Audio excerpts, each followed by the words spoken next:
It is called دعا. یہ جو اس پہلی دفعہ میرا خیال ہے اس بندے نے دعا مانگی ہوگی. تو یہ تو نمازوں کے بعد سب مانگ رہے ہیں. امام نے آج کل دعاؤں کی سیٹنگ کیا چل رہی ہے, امام صاحب نے جب تکبیر کی نا امام صاحب نے, تو آٹومیٹک سسٹم نمازیوں کا شروع ہو گیا. نمازی سارے خود بخود روبوٹ کی طرح ہاتھ جا رہے ہیں, پھر کھڑے ہو جاتے ہیں. اس کے بعد سلام پھیر کے یاد آتا ہے اچانک یہ ہوا کیا ہے, درمیان میں گم. وہ ایک آدمی نے, امام صاحب نے 4 کے بجائے 3 رکعتوں پہ سلام پھیر دیا. پوری مسجد میں کسی نے بھی سبحان اللہ نہیں کہا. پیچھے 8ویں صف میں ایک آدمی نے کہا سبحان اللہ. امام نے کہا یار ان پورے نمازیوں میں سے تو کسی کو پتہ نہیں چلا, تجھے کیسے پتہ چل گیا کہ میں نے 3 پڑھی ہیں؟ وہ کہتے ہیں میری 4 دکانیں ہیں, چاروں رکعتوں میں چاروں کا حساب ہوتا ہے. آج 3 کے بعد ہی سلام کی آواز آ گئی تو مجھے لگا کہ 1 رکعت امام صاحب پی گئے. امام صاحب 1 رکعت پی گئے ہیں. تو سارے سو رہے ہوتے ہیں. تراویح میں تو زیادہ ہوتا ہے یہ سلسلہ. پھر وہ ایک فارمیلٹی ہے دعا کی, اس پر ہاتھ اٹھا لیتے ہیں, یا اللہ فلاں کی بخشش کر دے, یہ کر دے, وہ کر دے. پورا ایک ترتیب سے مانگے. میں منع نہیں کر رہا اس سے, اس دعا میں جان نہیں ہے. امام کو بھی پتہ ہے میں نہیں مانگوں گا مجھے امامت سے نکالیں گے. مؤذن جو پیچھے جو نمازی ہوتے ہیں وہ سمجھتے ہیں کہ یہ نماز کا حصہ ہے, تو جب جو ہے تو چلو یوں کر لو تو پھر یوں کر لو. ایسے چل رہا ہوتا ہے. جیسے وہ تعزیت کے لیے کے میں دعا ہوتی ہے نا, پبلک آتی ہے, دعائے خیر, ہاتھ اٹھایا یا رکھے, چلو بھائی. پھر دوسرا آیا دعائے خیر اللہ, کچھ بھی وہ ان کی پشتوں میں کچھ الفاظ چل رہے ہوتے ہیں, اس طرح ماشی انڈی والا انخا دے دغت مغت ہو ندی کڑے, چلو جی ختم ہو گیا. پھر دوسرا, تو ان کو مردے کے, اکثر لوگوں کو مردے کے بخشوانے سے کوئی تعلق نہیں ہوتا. ان کو تو ایک لواحقین کو دکھانا ہے کہ ہم بھی کیا کر رہے ہیں, تمہاری میت کے, تمہارے غم میں تمہارے ساتھ برابر کے شریک ہیں. تو وہ دعا تھوڑی ہے. دعا تو وہ ہوتی ہے جو آپ بیٹھ کے پھر مانگیں, اللہ میرے باپ کا انتقال ہو گیا, میری ماں کا انتقال ہو گیا, اے اللہ اسے قبر کے عذاب سے بچا, اس کے گناہوں کو معاف کر, جو ابراہیم علیہ السلام مانگتے تھے.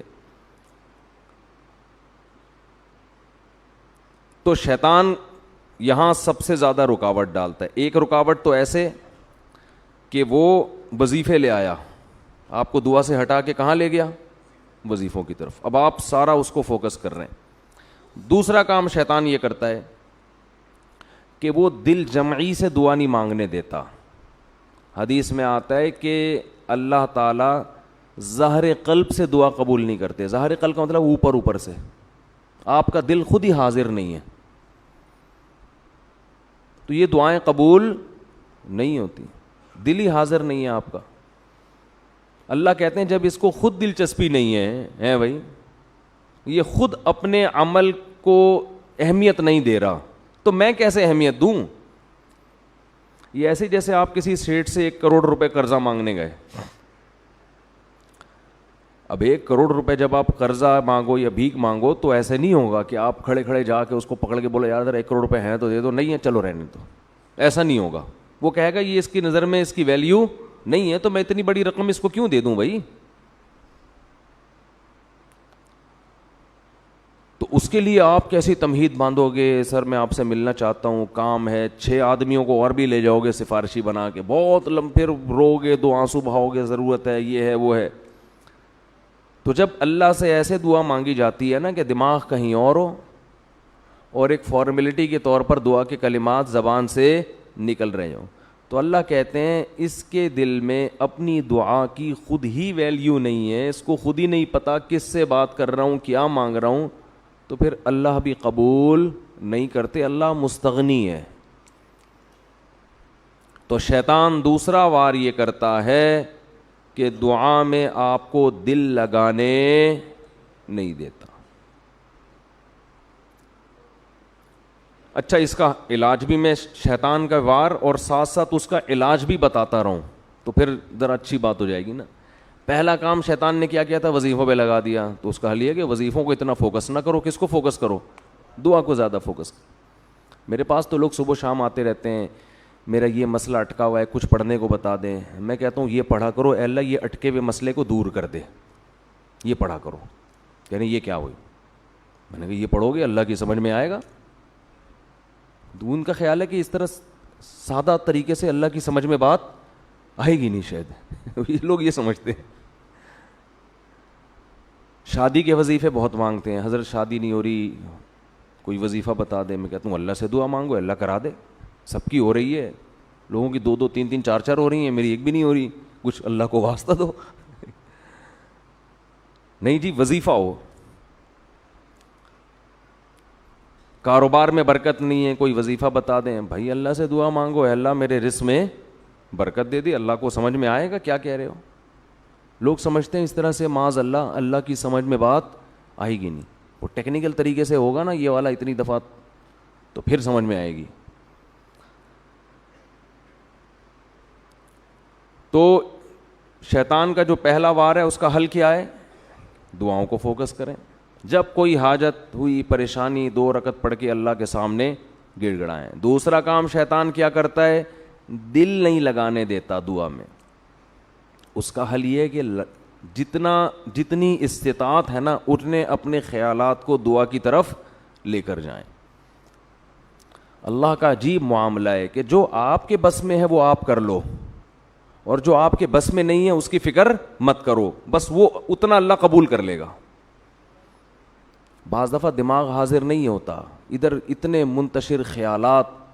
آپ نے ہاتھ اٹھائے تہجد کے وقت میں دعا کے لیے, دل نہیں لگ رہا, کوئی بات نہیں, دل کی پرواہ مت کرو. جتنا لگ رہا ہے اتنا لگاؤ.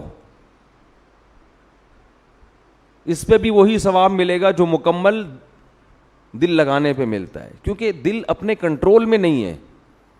دل تو ایسی چیز ہے, کبھی ادھر بھاگ رہا ہے, کبھی ادھر بھاگ رہا ہے, کبھی ادھر بھاگ رہا ہے, کبھی ادھر بھاگ رہا ہے. اس کو لاتے رہو بار بار, دعا کی طرف فوکس کرو. اس سے آپ کو ٹینشن ہوگی, کیونکہ جب دل لگتا ہے تو مانگنے میں مزہ آتا ہے, دل نہیں لگتا تو مانگنے میں مزہ نہیں آتا. تو یہ جو مزہ نہیں آئے گا نا مانگنے میں, اس پہ اجر ملے گا آپ کو کہ آپ کے بس میں جو ہے وہ آپ کر رہے ہو, اور جو آپ کے بس میں نہیں ہے اس کی فکر مت کرو. آج ایک بہت بڑی ٹینشن یہ بھی دینداروں کے ساتھ ہے کہ جو چیز ان کے اختیار میں نہیں ہوتی اس کی فکر میں لگ جاتے ہیں. دیکھو, نماز میں دل لگانے کی کوشش کرنا آپ کے اختیار میں ہے, دل کا لگنا آپ کے اختیار میں نہیں ہے. دل ایک ایسی چیز ہے, کبھی کسی طرف مائل ہوتا ہے, کبھی نہیں ہوتا. کسی حکیم نے, ڈاکٹر نے آپ کو کوئی دوا دی, اچھی بات تو یہ ہے کہ دل لگا کے کھائیں اس کو, مزہ آئے اس میں. آپ کوئی معجون بنا کے دے دی کسی حکیم صاحب نے, کوئی حلوہ بنا کے دے دیا, کدو کا حلوہ بنا دیا کہ مقوی قلب ہے, یہ حکیموں کی اصطلاحات ہے نا. کدو کا حلوہ کیا ہے؟ دل کے لیے. حکیم لوگ کہتے ہیں کہ اچھا ہے اور مزے کا بھی ہوتا ہے. حکیم نے کہا بھائی ناشتے کے بعد لوکی یا کدو کا حلوہ بنا کے کھا لیا کرو. واہ واہ واہ, مزہ آ رہا ہے. لیکن اتفاق سے آپ کو لوکی اچھی نہیں لگتی, تو اب آپ جب کدو کا حلوہ کھا رہے ہیں تو آپ کو مزہ نہیں آ رہا. آپ حکیم صاحب کو فون کر رہے ہیں, حکیم صاحب بالکل بھی مزہ نہیں آ رہا, میں کوشش کر رہا ہوں کہ مزہ آئے, اور سوچ رہا ہوں کیسا مزے کا کدو اور میٹھا میٹھا, اور یہ زبردست اس میں کھجور کا ذائقہ بھی آ رہا ہے, اور وہ جو بادام ڈالے تھے وہ بھی آ رہا ہے. کوشش کر رہا ہوں لیکن پھر بھی مزہ بولو نہیں آ رہا. چٹکلا یاد آتا ہے ایسے موقع پہ. تو وہ ایک آدمی کی کو اپنی بیوی پسند نہیں تھی نا, اچھی نہیں لگتی تھی, تو کبھی تعریف نہیں کی اس نے زندگی میں اپنی بیوی کی. وہ بیوی بڑی پریشان. ایک دن وہ بڑے خوبصورت لباس میں اور بڑا اچھا میک اپ اور چوڑیاں موڑیاں بڑی زبردست پہن کے آئی. یہ کہتا ہے بھائی آج تو چوڑیاں بڑی خوبصورت پہنی ہوئی ہیں آپ نے. وہ کہتی شکریہ. کہہ رہی آپ نے ساڑی بھی بڑی خوبصورت پہنی ہوئی ہے. کہتی تھینک یو. وہ بڑی خوش نا کہ آج تو میرے شوہر کو میں پسند آ. بیگم یہ میک اپ بھی بڑا خاندانی کیا ہوا ہے. جی تھینک یو. کہہ رہے اچھی پھر بھی نہیں لگ رہی. اتنی چیزیں سب کچھ اچھی ہیں مگر تو پھر بھی اچھی نہیں لگ رہی. تو وہ بیچاری ظاہر ہے یہی کر سکتی تھی نا کہ لباس اچھا پہن لے, چوڑیاں اچھی پہن لے, اپنے آپ کو اچھا مزین کر لے, لیکن اچھا لگانا اپنے اختیار میں نہیں ہے. یہ تو اللہ کے اختیار میں, کس کو کوئی چیز اچھی لگے, کسی کو کوئی چیز اچھی نہیں لگے. ویسے اس کے میاں میں کوئی فالٹ ہوگا, مینوفیکچرنگ فالٹ بھی ہوتے ہیں بعض دفعہ, وہ ریپیئرنگ سے ٹھیک نہیں ہوتے, ان میں کھول کے بندہ دوبارہ جوڑ کے بنانا پڑتا ہے. کچھ لوگ ایسے آتے ہیں میرے پاس, میں ان سے کہتا ہوں کہ آپ کو کھول کے دوبارہ جوڑنا پڑے گا ورنہ آپ ٹھیک ہوگے نہیں. ریپیئرنگ سے آپ ٹھیک ہونے والے, ایسے فالٹ ہوتے ہیں بعض لوگوں میں کہ سب کچھ ٹھیک چل رہا ہے پھر بھی ان کو کوئی ٹینشن ہوتی ہے. تو خیر کیا کہہ رہا تھا میں, وہ مثال دے رہا تھا میں. ہاں, اب آپ کو وہ کدو کا حلوہ میں مزہ نہیں آ رہا, آپ حکیم صاحب کو فون کر کے بول رہے ہو, تو حکیم کہے گا بھائی آنکھ بند کر کے کھا لے. اچھا ہے اگر مزہ آ جاتا, تو نہیں آ رہا تو اب دوا تو کھانی ہے نا, فائدہ وہی ہوگا. یہ ایک دفعہ حلوہ پیٹ میں اترے گا تو مزہ آئے یا نہ آئے, یہ دوا فائدہ بہرحال وہی پہنچائے گی. تو دعا اللہ کے سامنے ہاتھ اٹھا کے مانگنی ہے, دل لگانے کی کوشش کرنا ہے. اگر دل نہ بھی لگے تو آپ کو کوشش پہ اللہ وہی کچھ دے دے گا جو دل لگنے پر ملتا. اپنی کوشش پوری کرنی ہے, اور یہ ہے ٹینشن والا کام. پھر آپ کو پتا چلے گا دعا مانگنا کتنا مشکل کام ہے, کیونکہ دل نہیں لگتا دعا میں انسان کا. سمجھ رہے ہو کہ نہیں سمجھ رہے؟ اب سوال پیدا ہوتا ہے لگتا کیوں نہیں ہے دعا میں دل, اس میں تو اتنا لگنا چاہیے. دیکھو اگر کوئی آپ کو یہ بتا دے فلاں سیٹھ صاحب کے پاس جاؤ, ان سے 2 لاکھ روپے مانگو تو وہ دے دیں گے, جانے کا دل کرے گا کہ نہیں کرے گا آپ کا, ہے بھائی؟ اور مانگنے میں توجہ سے مانگو گے کہ نہیں مانگو گے, اور دل لگے گا کہ نہیں لگے گا مانگنے میں. اس میں آپ یہ کہو کہ میں وہاں گیا تھا تو میں نے سیٹھ صاحب سے 2 لاکھ روپے مانگے مگر منہ سے نکل ہی نہیں رہے تھے, مزہ ہی نہیں آ رہا تھا, بس ایسے میں کہا 2 دے دو یار, دینا ہے 2 نہیں تو دفع ہو یہاں سے. وہاں یہ ہوگا کہ دل لگانے کی کوشش تو کی مگر لگا نہیں, سارے کام چھوڑ کے بھاگ جاؤ گے آپ. وجہ کیا ہے؟ آپ کو یقین ہے کہ پیسے مانگوں گا تو مل جائیں گے. تو یہ یقین جتنا جتنا بڑھے گا اتنا ہی آپ کے مانگنے میں سستی کا عنصر کم ہوتا چلا جائے گا. 100% یقین ہے کہ جاؤں گا فوراً ملیں گے تو فوراً بھاگا بھاگا جائے گا. اور گلی محلوں کے کتوں سے آپ کی اسپیڈ تیز ہوگی بھاگنے میں, اتنی اسپیڈ سے بھاگو گے کہ فوراً جاؤں میں, نیند غائب ہو جائے گی آپ کی. لیکن آپ کو یہ امید ہے کہ 50% امید ہے مل جائیں, 50% ہے نہ ملے. تو اسپیڈ آپ کتوں کی اسپیڈ محلے کے, اصل میں معذرت یہ مثال تھوڑی نامناسب ہے, لیکن کتے اتنے ہو گئے ہیں, بہت زیادہ کتے ہو گئے ہیں کراچی میں, تو ہر جگہ کتے ہی کتے نظر آ رہے ہیں. اور ادھر کیا ہوا ہے کہ ایک صاحب کی گلی میں کتیا نے بچے دیے ہوئے درجن ان کے گھر کے باہر, اور وہ پڑی بھی ہے سارے بچوں سمیت. تو میں نے کہا پہلے اس گلی میں کتے کم ہیں جو آپ نے یہاں یہ ایک پروجیکٹ بھی شروع کیا ہوا ہے یہاں پہ. کہہ رہے میں ان کو پال رہا ہوں, اب کیا کروں, اللہ کی مخلوق ہے. میں نے کہا ہم اور آپ کیا معاذ اللہ گدھے ہیں؟ ہم مخلوق نہیں ہیں. یہ جو سیکٹر 10 بنا ہے یہ انسانوں کے رہنے کے لیے بنا ہے, یہ کتوں کے رہنے کے لیے بنا ہے. میں نے کہا اس کے درجن بچے ہو رہے ہیں, اور جو لوگ گھروں میں ان کے 2 سے زیادہ نہیں ہو رہے. اور یہ درجن بچے جن کو تم پلا رہے ہو کھلا بھی رہے ہو, یہ جب بڑے ہوں گے ہر ایک کے 1-1 درجن لگا لو آپ, اور یہ بالغ بھی ہم سے جلدی ہوتے ہیں. تو میں نے کہا تھوڑے دنوں کے بعد ہم کتوں کی جگہ ٹہل رہے ہوں گے اور کتے ہماری جگہ بنگلوں میں رہ رہے ہوں گے, یہ حالت ہو جائے گی. تو سینس ہونی چاہیے. تو میں نے کہا اللہ کے بندو ان کو کسی یا تو جنگل میں ڈال کر آؤ, یا کم از کم ان کی سیوا تو مت کرو نا کہ اور پھلے پھولیں یہ. یعنی ایک افراط و تفریط ہے. انسان پہلے ہے, جانور بعد میں ہے. پھر کتا پاگل ہوتا ہے بعض دفعہ. آپ کو یہاں کوئی ترکی میں ہم نے ایسے خاندانی کتے دیکھے ہیں, ہر کتے کی ویکسینیشن ہوتی ہے, اس کے گلے میں پٹا ڈلا ہوا ہے, اس کو ایک نمبر ملا ہوا ہے, پورا ریکارڈ ہے کہ یہ کتا پاگل نہیں ہے. اور ٹوٹل اتنے کتے ہیں شہر میں, آبادی اتنے کتے افورڈ کر سکتی ہے, اس سے زیادہ نہیں ہے. ایک مینجمنٹ ہے. یہاں تو انسانوں کی نسل روکنے پر کروڑوں روپے خرچ ہو رہے ہیں, اور کتوں کی نسل اتنی اسپیڈ سے بڑھ رہی ہے, ان کو مارنے پر پابندی ہے. آپ کتا مار دیں وہ NGOs آ جائیں گی اور کیس ہو جائے گا آپ کے خلاف. تو ان میں بہت سے کتے پاگل ہو رہے ہیں, کاٹ رہے ہیں. آپ جائیں ہسپتالوں میں جا کے, ہمیں تھوڑی پتا ہوتا ہے کہ کون سا کتا پاگل ہے اور کون سا پاگل نہیں ہے. جو کتا بھی کاٹے ڈاکٹر کہتے ہیں پورا کورس ویکسین کا مکمل کرو, کیونکہ کوئی پتہ نہیں ہو سکتا یہ پاگل ہو. پاگل خود تھوڑی آگے بتاتا ہے میں پاگل ہوں, ذرا ہوشیار رہنا مجھ سے. تو کتنا خطرناک ہے پاگل کتے کا کاٹنا, کس قدر اذیت والی موت ہوتی ہے اس سے انسان کی. کوئی فکر نہیں ہے, جو بھیڑ چال ایک چل رہے ہیں بس. تو خیر, آپ قرضہ لیں, آپ کو امید ہے 50% کہ مل جائے گا, 50% چانس ہے کہ نہیں ملے گا, تو آپ کی اسپیڈ تھوڑی سی تیز. اور اگر آپ کو یہ ہے کہ نہیں ملے گا, شاید 0.001% چانس ہے کہ پیسے مل جائیں, تو آپ کہتے ہو ٹرائی کرنے میں کیا حرج ہے, مانگ لیتے ہیں, مل گئے. جیسے چندہ مانگا تھا نا جنریٹر کے لیے ہم نے, تو آپ نے میرا اسٹائل دیکھا ہوگا مانگنے کے لیے. تو بھائی جنریٹر خراب ہو گیا, کچھ صاحب جنریٹر دے دیں تو ثواب ملے گا. وجہ اس کی ہے کہ میرے گھر کا جنریٹر نہیں ہے, یہ مسجد کا ہے نا. بھائی آپ اگر اس جنریٹر کا انتظام کریں گے, پنکھا چلے گا, لوگوں کو سکون ملے گا, ٹھیک ہے. نہیں ملے تو آپ کا ہیڈیک ہے, میں تو اپنے لیے UPS یہاں لگا کے نماز پڑھا دوں گا. کیا خیال ہے؟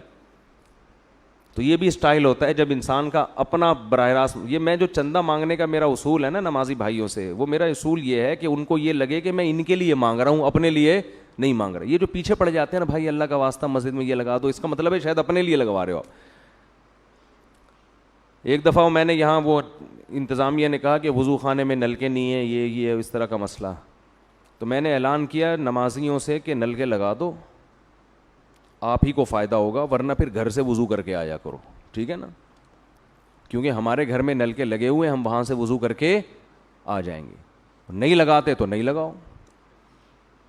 تو یہ اسٹائل چندہ مانگنے کا بالکل شریعت کے عین مطابق ہے. سمجھ رہے ہو نا کہ بھائی اپنے لیے لگا رہے ہو نا, ہمارے لیے تھوڑی لگا رہے ہو. واش روم کا انتظام نہیں تھا تو ہم نے کہا بھائی گھر سے کر کے آیا کرو, جو بھی ہے حساب کتاب. پھر یہاں آ کے پوچھ رہے ہوتے ہیں واش روم کدھر ہے, تو واش روم بناؤ. میں کیوں بنواؤں آپ کے لیے واش روم, میں تو اپنے گھر کے لیے بنواؤں گا نا واش روم. امام کی یہ ذمہ داری تھوڑی ہے کہ محلے والوں کے لیے واش روم کا انتظام کرے. لوگ اماموں سے چندہ کرواتے ہیں تو لوگ سمجھتے ہیں شاید ان کا اپنا مفاد ہے اس میں. بھائی واش روم آپ کا ہیڈیک ہے, میرا ہیڈیک نہیں ہے, میں اطلاع دے دوں گا.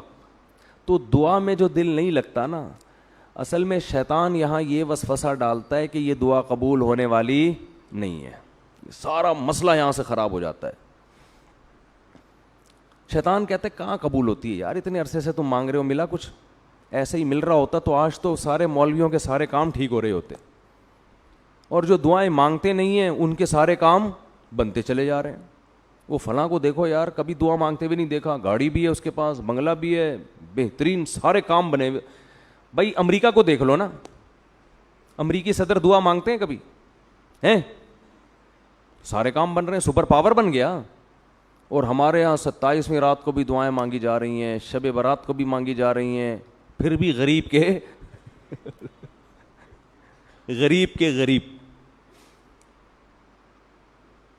تو بھائی ہوتا تو کچھ بھی نہیں ہے. لوگ بتاتے ہیں یار میں اتنے عرصے سے دعا مانگ رہا ہوں وہاں شادی ہو جائے, لیکن اس کے تو بچے مجھے ماموں کہہ رہے ہیں. دل کے ارماں آنسوؤں میں بہہ گئے, ان کے بچے ہم کو ماموں کہہ گئے. یعنی سیٹنگ چل رہی تھی, چلو یہ غم کہ آپ کی شادی نہیں ہوئی وہاں, اس کی شادی کسی اور سے ہو گئی, یہ ایک دھچکا لگا. دوسرا دھچکا یہ کہ اس کے وہاں بچے بھی ہو گئے. سب سے بڑا غم یہ کہ وہ بچے آپ کو کیا کہہ رہے ہیں ماموں. یہ برداشت کرنے والا غم نہیں ہے. تو لوگ کہتے ہیں ہم نے تو تہجد میں اٹھ کے دعائیں مانگی تھیں, اس کا یہ صلہ ملا ہے کہ دل کے ارماں آنسوؤں میں بہہ رہے ہیں, ان کے بچے ہم کو ماموں کہہ رہے ہیں. تو شیطان یہ وسوسہ جب دماغ میں ڈالتا ہے تو پھر جو مستقبل میں جو مزید دعائیں مانگنی ہیں, یا تو انسان وہ مانگتا نہیں ہے, یا ان دعاؤں میں جان ختم کہ یار بس یہ ایسے ہی ایک فارمیلٹی, مذہب نے کہا ہے مانگا کرو. وہ ہندو مندروں میں جا کے مانگتے ہیں, ہم چلو یا اللہ یہ کر دے بس. تو پھر ایسے ہی مانگتے ہیں کہ چلو ٹرائی کرنے میں کیا جا رہا ہے, اللہ سے مانگ کے دیکھ لیتے ہیں, جہاں اتنے سارے کام چلو ایک دعا بھی درمیان میں لے آؤ. تو یہ بہت بڑا فالٹ ہے, یہ سمجھ لینا کہ دعا قبول نہیں ہوتی. یہ بڑا فالٹ ہے. اللہ ایسے نہیں قبول کرتا جیسے آپ چاہتے ہو, اس میں اس کی حکمتیں ہیں, مصلحتیں. اگر اللہ ایسے قبول کرنا شروع کر دے نا کہ آپ نے دعا مانگی, اے اللہ اس کے بچے کم از کم مجھے ماموں تو نہ کہیں, اور اگلے دن بچے آ کے آپ کو کچھ اور کہہ رہے ہیں, یا اللہ میرا یہ کام ہو جائے, اور فوراً وہ کام ہو گیا, تو غیب کا معاملہ بولو ختم. پھر ہر شخص گڑ گڑا کے دعائیں مانگے گا. اگر اس طرح سے قبول ہونا شروع ہو جائیں, پھر ہر شخص کیا کرے گا, وہ دعاؤں وہ جو شرابی کبابی اور جو دین کو نہیں بھی مانگتے نا, وہ سب سے زیادہ فوکس کس کو کریں گے؟ بھائی حکومت جب کوئی اسکیم دیتی ہے نا غریبوں کے لیے, تو مالدار بھی لائن میں کھڑے ہوئے ہوتے ہیں اس سے فائدہ اٹھانے کے لیے.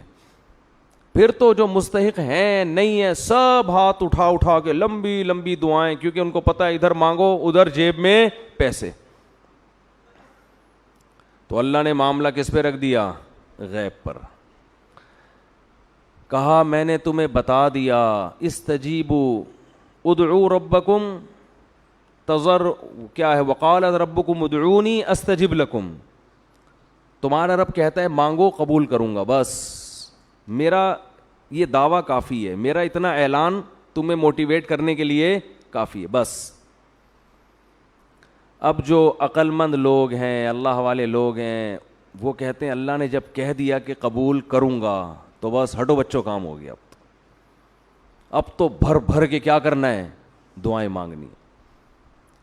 پھر وہ جھانک جھانک کے دیکھتے نہیں ہیں کہ ہوئی کہ نہیں ہوئی قبول, ٹھیک ہے نا, بس وہ کہتے ہیں ہو کیا ہو رہی ہے, بولو نا, ہو رہی ہے قبول, بس ہو رہی ہے. کیسے ہو رہی ہے ہمیں ہماری ہیڈک, یہ کس کا مسئلہ ہے, یہ اللہ کا ہے, ہمارا تھوڑی. ہمارا تو کام ہے مانگنا, جب ہمیں پتہ ہے کہ ہو رہی ہے.